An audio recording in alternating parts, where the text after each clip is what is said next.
From what I emphasize in the soul coaching teachings, you would maybe think that I'm not a lover of stories, because stories come from the mind. But actually, I am a lover of stories, and particularly those stories that manage to move me on every level of my being. So this morning, I'm thinking I'm going to be telling some stories. And these stories are representative of the path to soul, other people's experience, in order to perhaps illuminate or help you to relax into your own experience. So I tell these stories not so that you can replicate them, because of course that's impossible, but to encourage you to relax in the midst of your own unfolding story.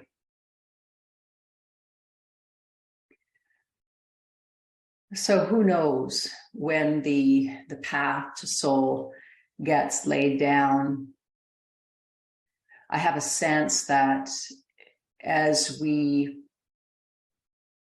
consider our lives here as souls, as spiritual beings, begin this movement back towards physical form and all of that entails, that there is already in place a plan to consciously explore an authentic life, a life that is guided by spirit. And that at some point in our journey, that there will be an awakening and a quickening of this orientation towards living a soul-guided life, or an authentic life, or a spirit-guided life, a heart-guided life, whatever you want to call it, but something that is beyond the conditioning and the ego. And so it feels like there's already a momentum in that direction. And for most of us, there's an awareness at some point in our life where we realize that we've fallen asleep and that we are caught. We're caught in living a life that doesn't authentically feel like ours. So that can come at any time in our lives, and perhaps after many years of living an ego-driven life, or perhaps it comes pretty early on for us, before we actually get into that whole kind of peer and societal pressure thing. For me, I would say that awakening occurred in my late 20s at the birth of my first child. When I looked in his eyes, I could see soul there. Wasn't expecting it. And it created an opening here, a remembrance, as well as a recognition that I had lost that. I had lost contact with that. So for each one of us, and we all probably have our own story about that, and that awakening might have been subtle, might have come like a slow kind of a whisper, or it might have been quite sudden, as mine was. But once we recognize that we have been asleep, essentially, that we've been living a life that's not really ours, there's no turning back. And it may come in the form of a person. I think it often might. Sometimes I think these things get awakened after times of great hardship, where we're trying every single angle that our ego knows to get out of it. And that hardship could be a health issue, it could be an addiction, it could be a relationship issue, really just not finding our place in the world. and we try everything. And the last resort is turning inwards.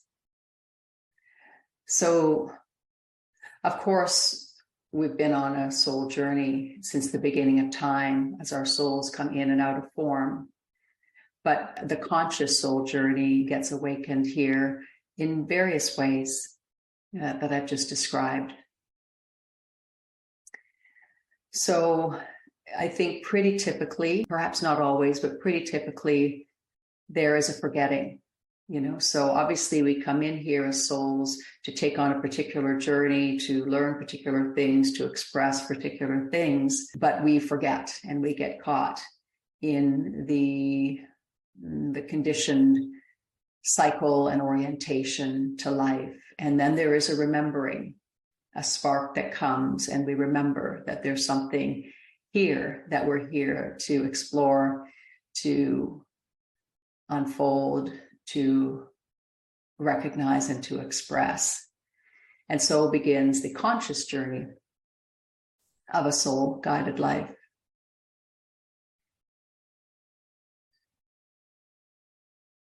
And then there is, once we have this recognition of an interest and a hunger towards a more authentic life, there begins to be choices that we make around what we do with our time, our energy, our resources. And for me, anyways, this became the most important thing. So even when I didn't have a lot of time, eventually I was a single mom running my own business. I didn't have a lot of resources, but whatever extra time and resources I had, went towards reading, taking courses, a vast number of trainings. There was a certain maybe 10, 15, 20-year period where there was a lot of education happening, and not the conventional education, but just energy work courses and yoga and holistic movement and nutrition and just retreats, various things that I would basically intuitively be drawn towards. They were all part of the apprenticeship over here.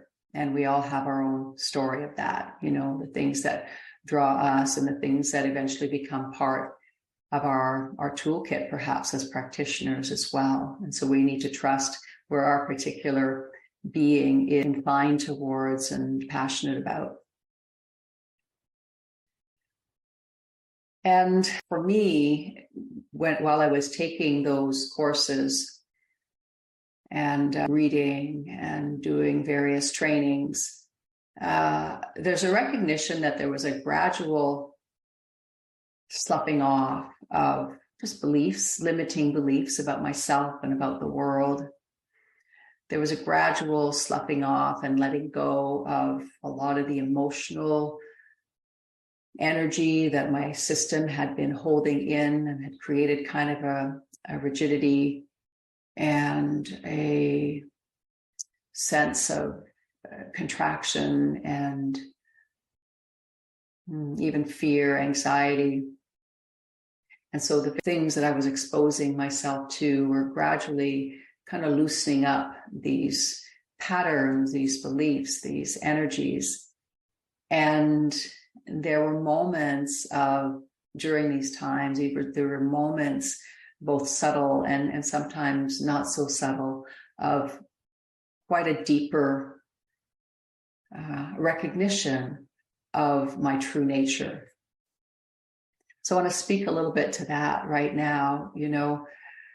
I think in general, we could say that the path to soul is like a slow melting away of beliefs, of energies, of patterns, that just sometimes we don't even know how they left. But as we expose ourselves to more and more input, whether that be energetic or informational, but hopefully both, that opens us up to our true nature, there's just a natural sloughing off of those things that don't harmonize, that don't resonate with that anymore. So as we you could say, as we take our vibration up by choosing things that feed the highest vibration, which is our true nature, then there's just a natural sloughing off of old things. And sometimes, this happens, as I say, in very subtle ways. We just find ourselves reacting to things in a different way. We find ourselves being different in relationship, not being as defensive or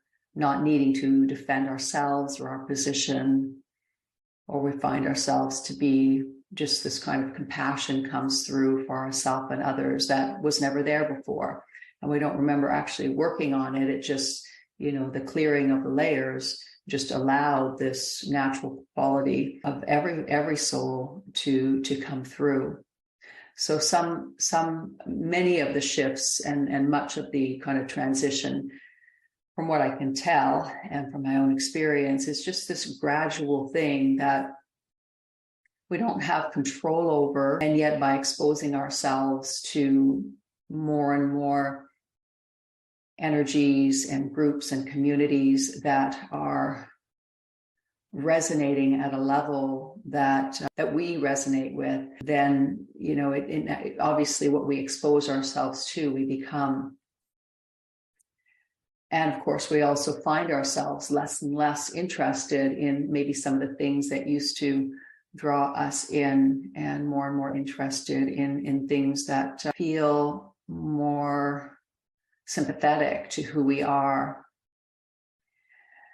And sometimes there's more of there are strong glimpses, there are some, maybe what we might call in spiritual lingo, awakenings that occur along the path. I would say that the one that I had when I held my son was a fairly strong one. Usually for me, when it's accompanied by lots and lots of tears, and particularly real shaking tears, for me, that's a sign that something really big is moving through and sloughing off, and so some of these things are quite distinct, and we're aware that it's life-changing and that there's no going back. There has literally been an awakening. There were other times in my life where there were some relatively profound awakenings that come to mind now. At one point, I was taking a training called NIA.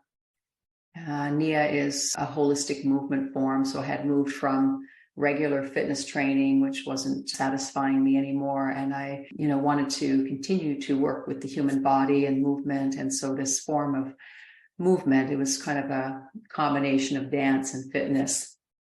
And there were various belt levels. And I was at my brown belt level, had flown out to Portland to take the brown belt. And it was towards the end of the training, which generally lasted, I think, about a week.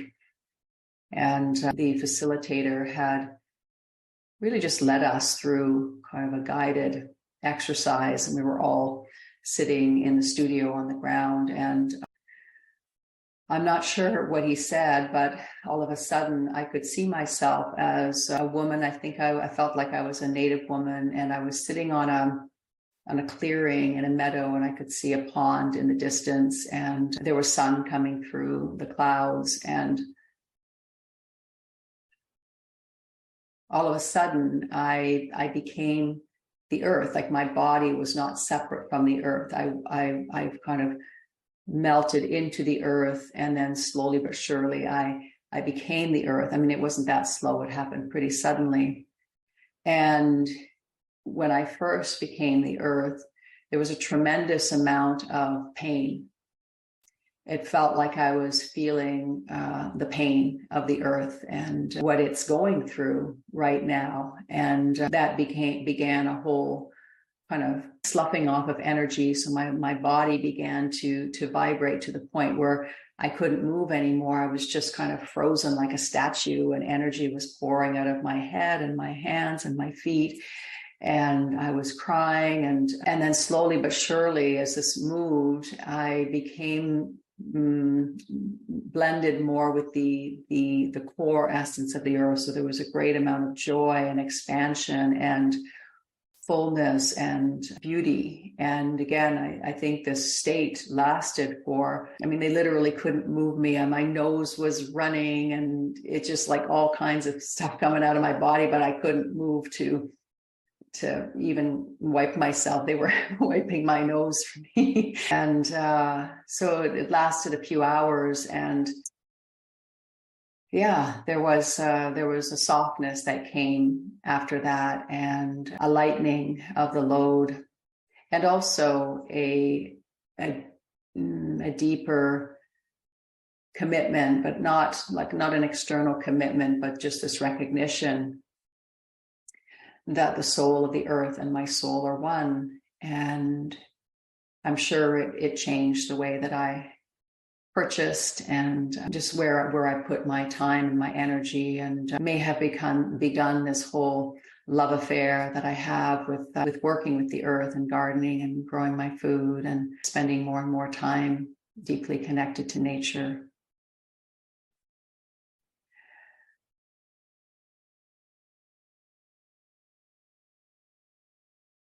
And a lot of times when one has one of these profound openings, there's like this afterglow that lasts for a while, but, slowly you come home and you get back to your responsibilities, and it's just like it almost seems to be a memory. But as I mentioned, it felt like it was affecting the movement of this particular soul from that time forward in terms of my relationship with the earth and my desire to deepen that relationship and that connection.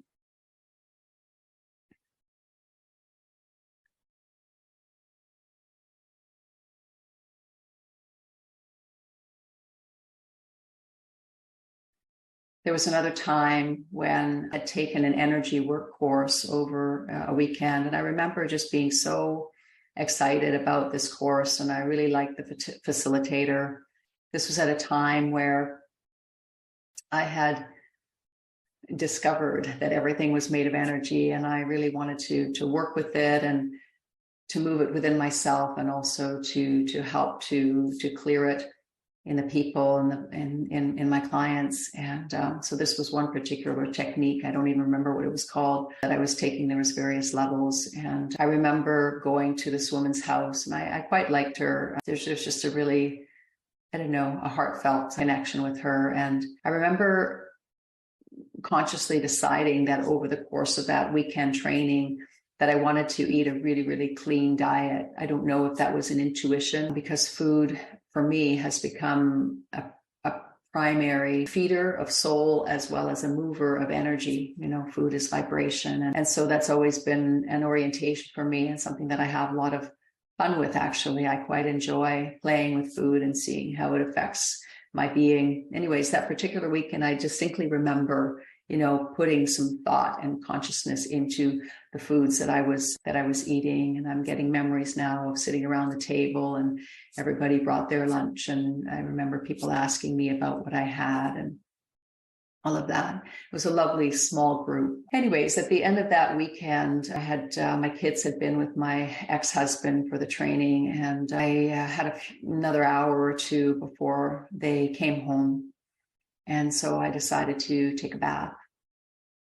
And as I'm sitting in the water, lying in the water, some kind of unraveling began to happen. Just something just moved through. I had a glimpse of, perhaps you could call it, the oneness, the perfection of life and the universe and all things, even though I had recently been through some really difficult times with my relationship, my marriage, and there were always sort of financial struggles and all of the rest. And I was trying to find my way in the world now as this new version of myself. So there was a lot of struggle around that.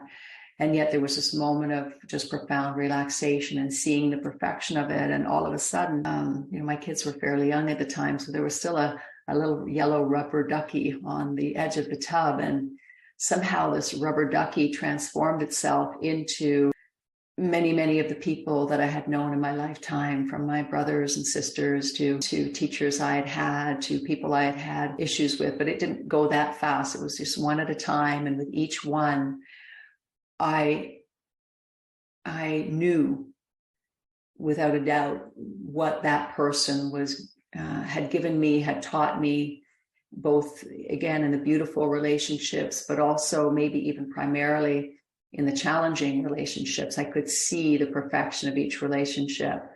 And, it went on for quite some time. And again, there was lots of release and that same kind of freezing. I was still in the tub. An hour later, the water was cold. I couldn't move, and lots of energetic release that came from it. Because, of course, as my system had contracted around my beliefs about these people or about myself in those relationships, and contracted around the feelings that I was feeling but not ready to admit or express, there was just this almost like an explosion of energy that came through. And again, the afterglow of it was a softness and a more of a curiosity around relationships. And I think from that time forth, it had already started happening, but from that time forth, the tendency for this person, this soul here, to blame or to point fingers at relationship, and of really entering onto the path of relationship, which I think, the soul coaching really is recognizing that every relationship has value if it's in our lives. And particularly, of course, it's easy to embrace the beautiful relationships, but even there, it's sometimes hard. Even there, it's sometimes hard to take in all the love, all the harmony, all the deep, deep sense of connection. Even that can feel threatening to our being. But cognitively, we tend to prefer those easy relationships. But they're all here to open us up to our true nature, and also to help us to recognize those things that our system is holding on to. But it became more maybe ingrained after that, and perhaps even has kind of led the path here towards one of more of a conscious exploration of relationships and the impact on the energy body.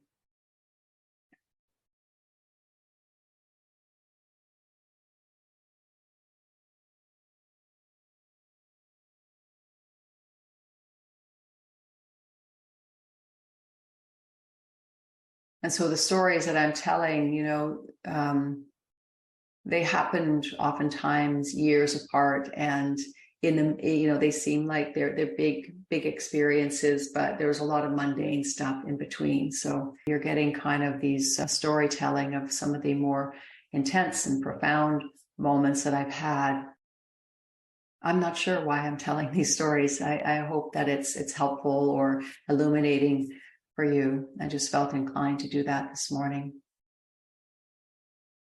One of the themes here, though, is that these awakenings came usually in the midst of, or at the end of, or sometimes even at the beginning of, some kind of conscious choice to enter into a training, to go to a retreat.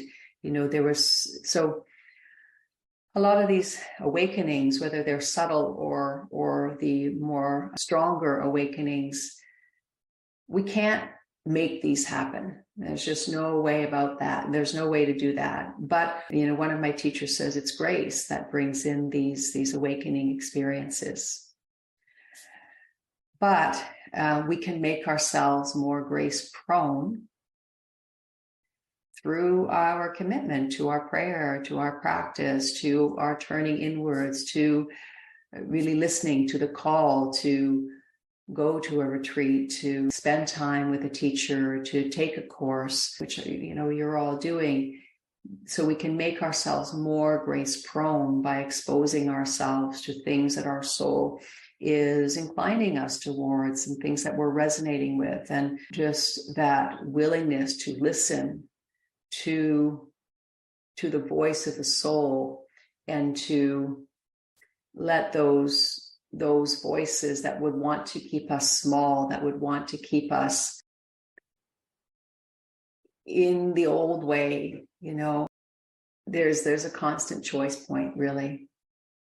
And I really don't know what moves us in one direction or the other, because oftentimes, when we do sign up for a course, we're like slightly, oh, I want to take it. And then there is the pullback, but there's just a slight bit more saying, I want to take it. Or sometimes it's just like, hell yes, I'm taking this course. I know this is for me and I'm in, But even there, when we do that, usually as we get closer to the course or the retreat or whatever it is, there can be that fear that will come in, similar to that lovely poem that Cindy read last night, when the river is fearful as it approaches the ocean. It's been through a great journey and it knows it is going to disappear into the ocean, and it feels fearful of that.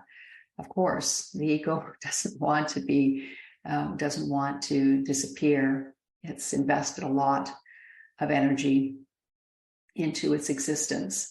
And yet, when we do finally disappear into the ocean, we recognize that we are the ocean, we are that great love, and that life can continue to express itself through us in our own unique way.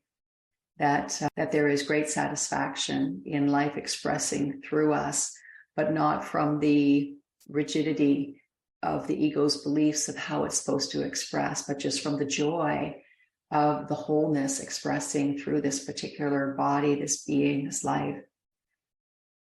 So there was another time, and this was kind of interesting because it didn't happen really in the context of a course, although there was a little New Age store close to where I used to live in Richmond Hill, and every once in a while she'd have these little offerings, evening workshops and things like that. Anyways, one day I saw one it was a drumming circle. And I think I didn't happen to have my kids that night. And so I went.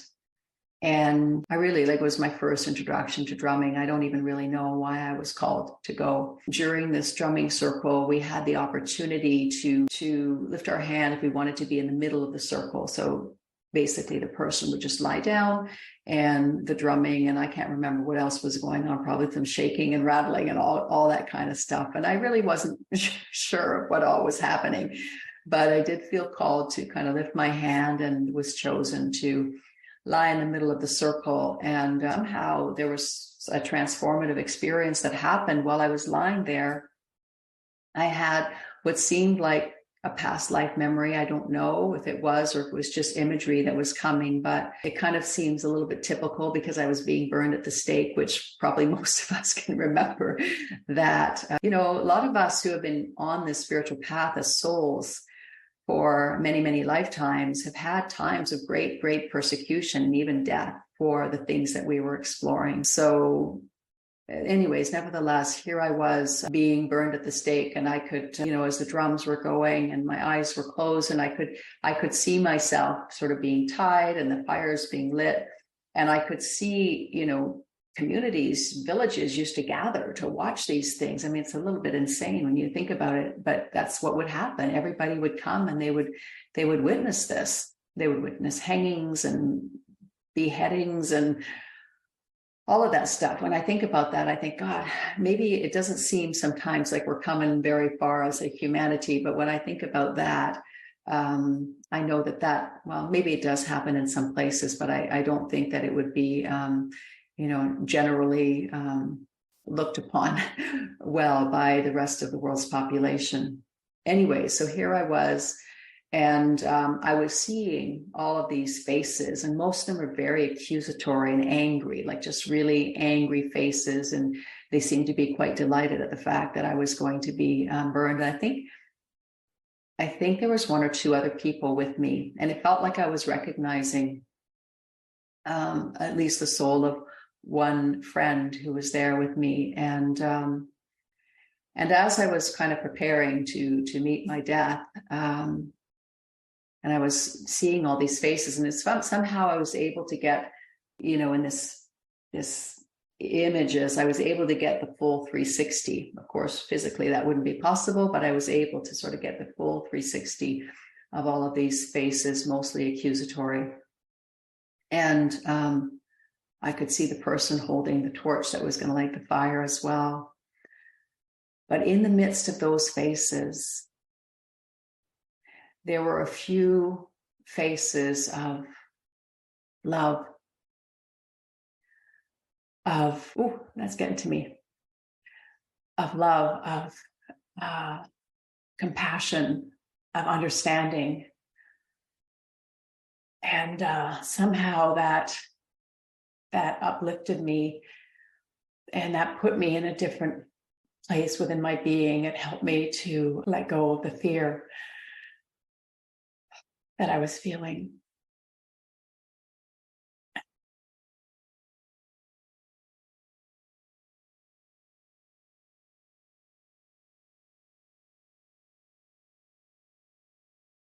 And the great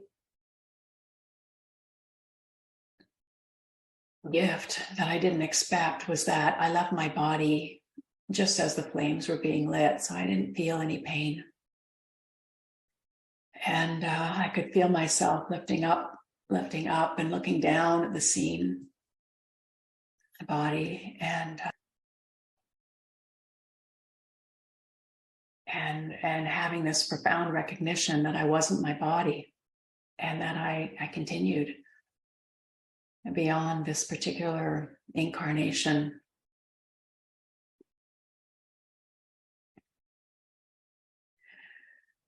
And there was such freedom and such understanding and kind of an all-seeing capacity that I had from that place.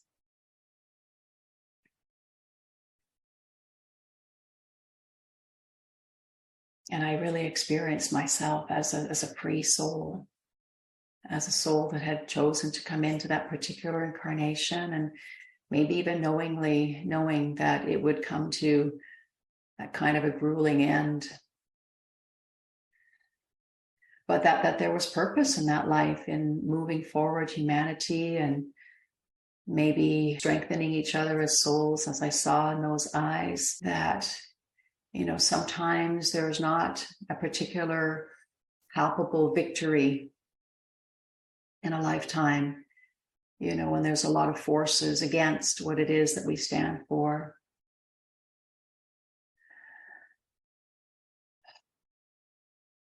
But it still has value.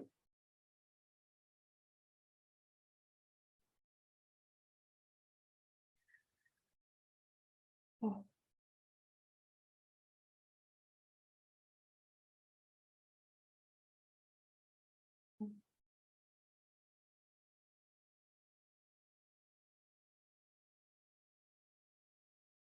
And there was kind of like, in the lifting off of the soul, it did feel glorious, even though the scene below was kind of gory, and insane.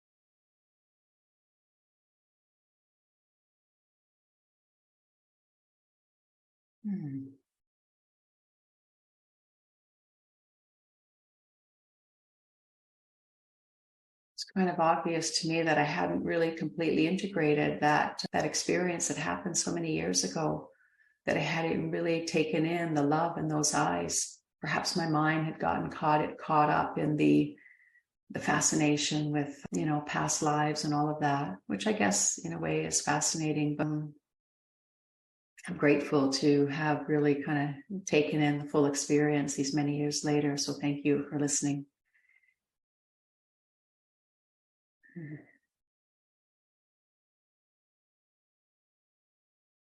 It reminds me of another time. This happened actually before the retreat. I was flying out to a retreat in Crestone. And I believe I was going to this one on my own. I've done quite a number with Olia, and I did one with another friend, Tony. But I believe I was going to this one on my own.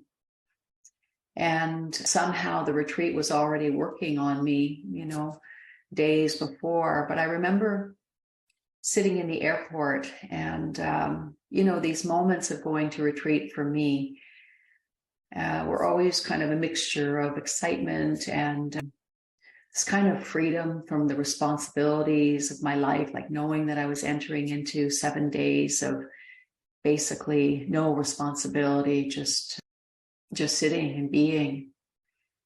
And of course, there was always a little bit of trepidation that would come as well, just like that river that shakes with fear as it approaches the ocean. But there was also this sense of, okay, my bags are packed, my dog is taken care of, my kids are taken care of, I won't have to make food for the next little bit, the house is taken care of, so there's just all these things that we do to prepare to get away. And then now I'm sitting in the airport just simply waiting for my plane, which by all accounts is going to be leaving very shortly. So everything is just moving along. And I'm sitting in the airport and there's this guy sitting across me in the lounge. And I can't see his face. He's kind of hidden behind a newspaper. I guess these were kind of a while ago when people were still reading newspapers, and every time, once in a while, he would kind of shake it to make it come back into its shape because the top would kind of flip over. But I could see his boots, and he was wearing these pointy cowboy boots. And there was something about that scene of this man absorbed in his newspaper and these pointy, shiny cowboy boots. I was flying to Colorado, so maybe that explains that. But that just broke my heart open. I was just crying. I just felt so tender towards this man. And so that was the first of many fairly profound heart openings over the course of this retreat. And a few of them happened, as I say, traveling to the retreat. It wasn't a simple retreat to get to. You'd have to fly into Denver and then take a bus to, what is the name of that? Darn, I can never remember the name of this town. But anyways, that really hippie kind of town in Colorado. It'll come to me, something around Stone or Rock, or I can't remember. Anyways, Olia probably remembers. Feel free to write it in the chat. Boulder, there we go, Stone, Boulder, Colorado. So you had to take a bus into Boulder, and then I think I had to stay overnight in Boulder at some friend of a friend's place, and then the next day, somebody who was also going to the retreat would drive the 4 hours with me, pick me up in Boulder, and we'd drive the 4 hours to Crestone together, which is way up in the mountains. It was a little bit of a pilgrimage, really, the whole thing. And again, lots of organization that needed to happen, but obviously where there's a will, there's a way. And beautiful people came in to house me overnight and to drive me up there. Anyways, on the journey up to Crestone with this lovely woman, we were having some really sweet conversations. And again, in the middle of the trip, there was this profound opening around kind of a seeing of my purpose here. And I can't even remember the details of it right now, but it was followed by, again, lots of tears and sobbing. And here I was with this woman that I barely knew, but of course, her capacity for presence enabled.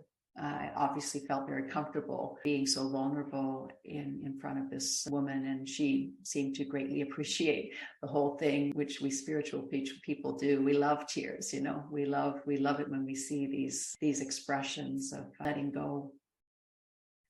She didn't, tell me, oh, it's going to be okay, or there was no discomfort at all, which helped me to just let it go. And then I remember at the retreat itself too, there was some more moments of just these subtle things that would just,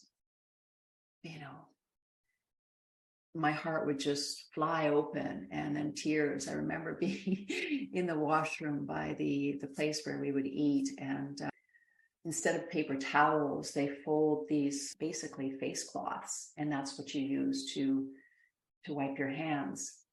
So I'm in this little bathroom right beside where everybody is eating in silence, and somehow the way that cloth has been folded, somehow my being picks up, this is in a monastery, by the way, somehow my being picks up the care that has been taken, one, in choosing to use face cloths instead of, say, paper or anything else that one might use to dry one's hands.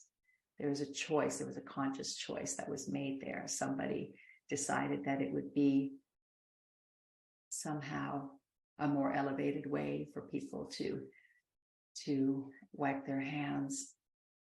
I don't know, this is my mind working now, but something moved me in the way that towel, and now they have to wash those towels, right? So it's not as easy as just paper towels.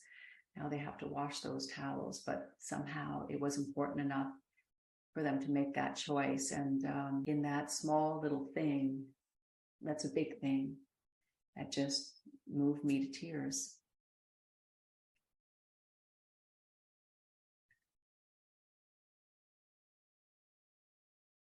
And other moments over the course of the retreat where, a little flower growing somewhere, or somebody going up to speak to Sharon and just sitting down in the chair next to her and in profound vulnerability, sharing something that must have taken a lot of courage, but that was deeply touching me, so that we do these things. We come to retreat not just for ourselves, but for each other. And there was a lot of movement of heart that happened over the course of that retreat.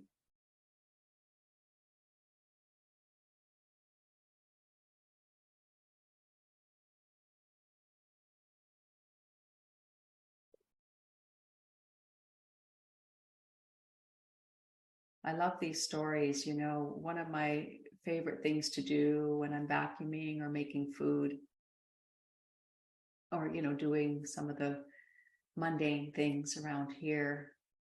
It's becoming less and less now, but it used to be. I would love to listen to Buddha at the Gas Pump, which is a podcast hosted by Rick Archer, and he's been doing it for quite a number of years. He's done 700 podcasts, so that's a lot. That's a lot of people that he's interviewed, but he brings great passion. He's definitely in his soul place, with what he does and the way that he interviews people with such interest and curiosity. And because he's such a dedicated spiritual practitioner himself, he asks the questions that really take it deeper,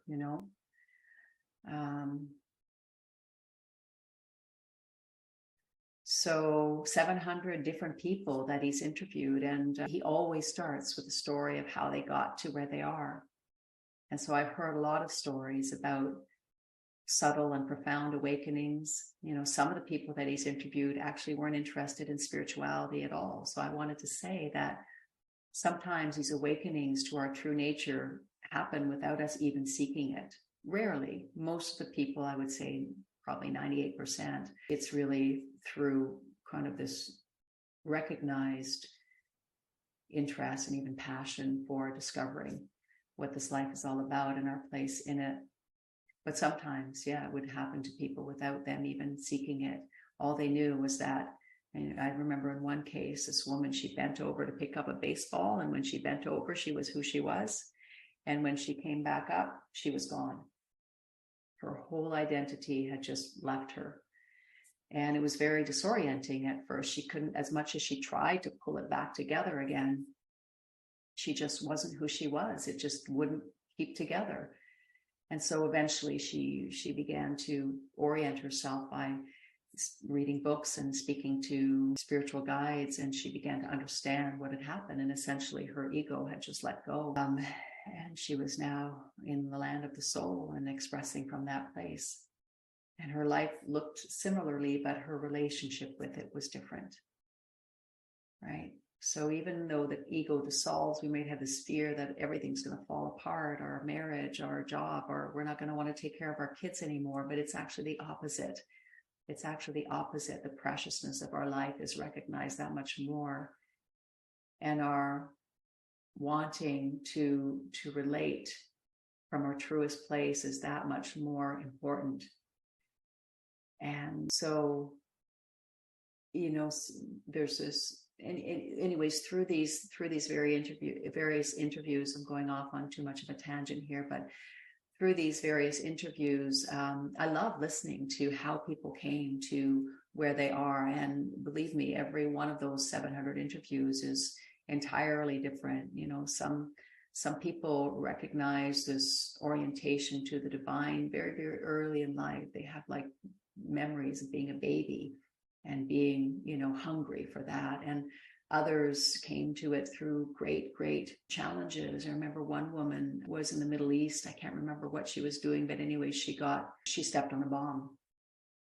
And part of her, obviously there was a lot of physical injury, but she left her body temporarily, recognized that she wasn't her body. And so when she came back in and there was, loss of use, I can't remember if she lost any limbs, but there was loss of use of certain parts of her body. Oh, I remember too. And she lost vision in one eye, but there was no problem with that because she knew that's not what she was. And this changed the course of her life as well. So anyways, I love I love listening to stories of people's awakening. Somehow, I guess there's something about it that has helped me to relax into my own story and to recognize that it happens in a million or a billion different ways. And in a way, I guess listening to other people's stories could maybe put you in a place of, well, it didn't happen like that for me, or I haven't had any sudden big awakenings, or, we might compare ourselves, but I think that's not the purpose. The purpose is really, he calls it Buddha at the gas pump, because we're all Buddhas essentially, and we're all awakening in our own way. And this podcast, which was probably one of the very first podcasts that came out, is really exemplifying that. And some of these people that awaken become teachers or coaches, or they write books.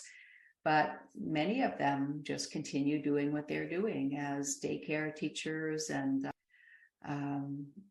scientists or whatnot. Obviously, the spirituality comes in and it informs what they're doing, but they're not necessarily talking about what they've been through or trying to convert anybody to their experience. They're just living from a different place, from a truer place, from a more clear place.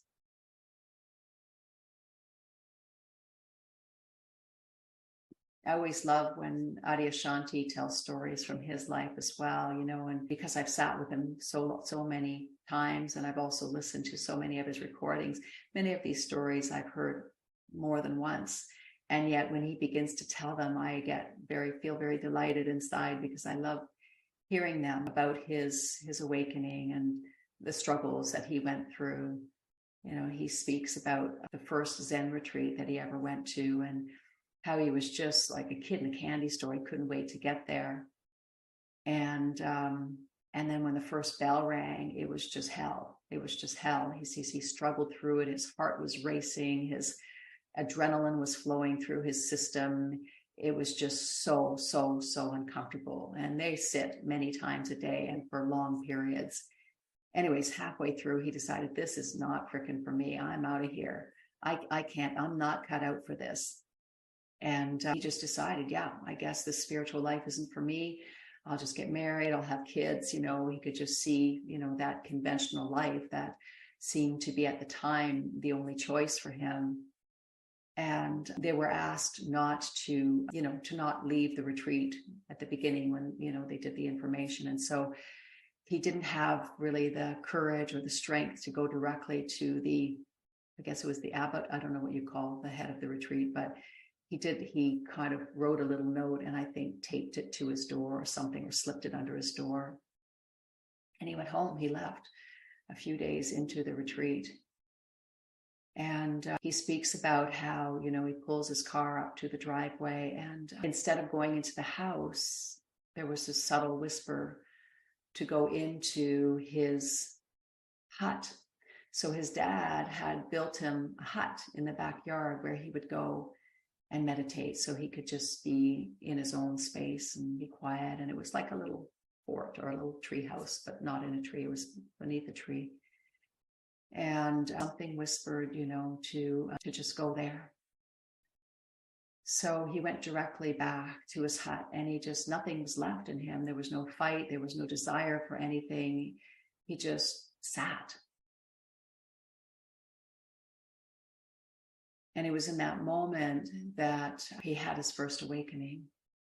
Adi had been a professional athlete, so he went at the spiritual path with that same intensity as he had put into his life as an athlete.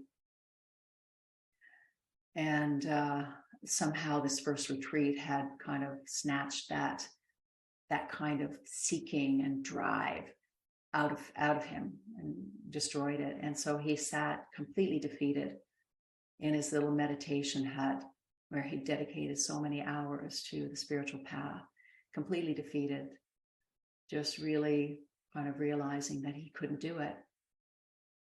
And the truth is that he couldn't do it. Not he. The he couldn't do it. The ego couldn't do it. But it was in that defeat, kind of an opening came, and he felt this tremendous warmth and light and opening happen in his heart in that moment as he surrendered. And he heard a voice. And I don't know if I'm going to get this phrase or this what this voice said perfectly, but I'll try to get the gist of it. And the voice said, "This is how much I love you. And this is how much you are to love the world."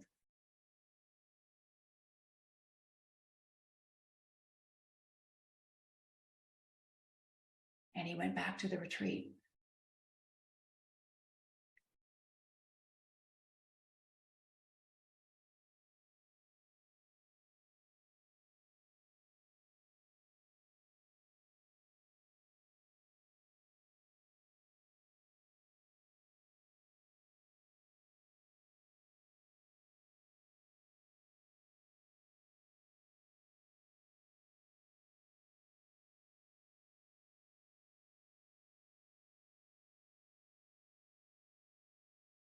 Well, I need to wrap up, but I just want to say that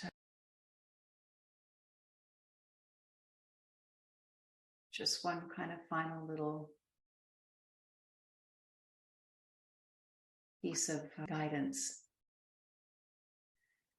is that oftentimes after we have either subtle or great openings, there is what Adyashanti calls the honeymoon period, where we enter back into life and we're seeing life with that open heart, with that clear seeing, with that sense of belonging, that deep sense of belonging.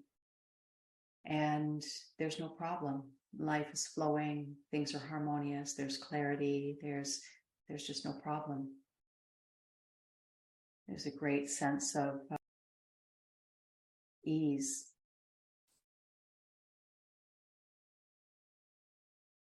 And I wish I could say that it ends there, but for many of us, with these glimpses, what happens with these glimpses is that we do get this period where it feels very strong in the system. And we feel very connected to our deepest being. But the light and the energy that is released can often then bring forth a purification. So sometimes these periods, and maybe oftentimes and most times, these periods are followed by a time of purification. And of course, we love the openings and we love the awakenings and we love the glimpses of our true nature.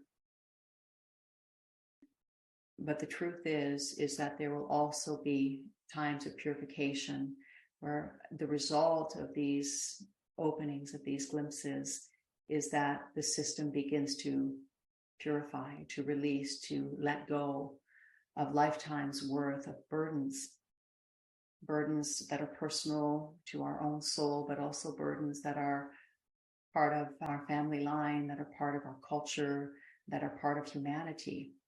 We're all carrying the burdens of war, the burdens of the insanity that has been put on this planet as a result of our blindness.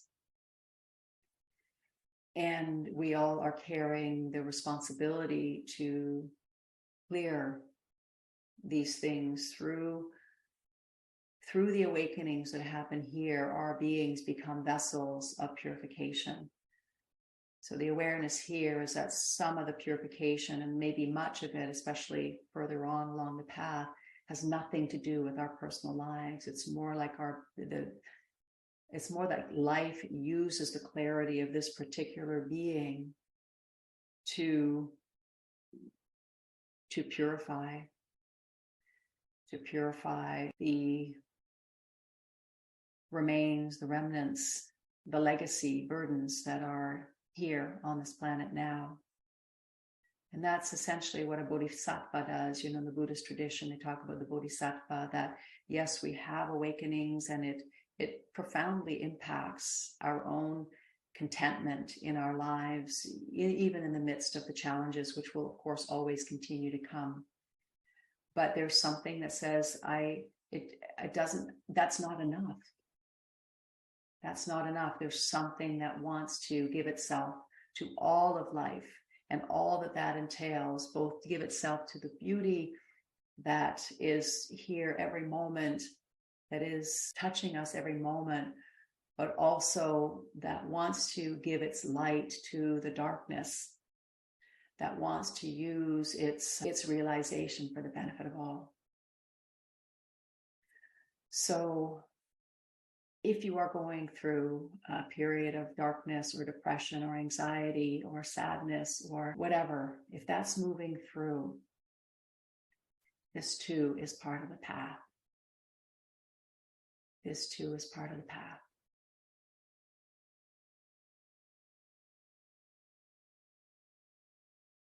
So as much as possible, enjoy those moments of awakening, of clarity, and as Adyashanti says, enjoy yourself even when you're not enjoying yourself, because it's all part of this great process, this great unfolding.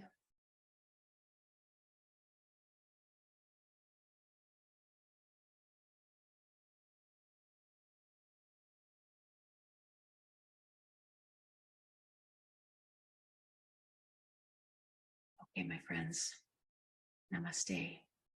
Thank you for your listening ears and hearts.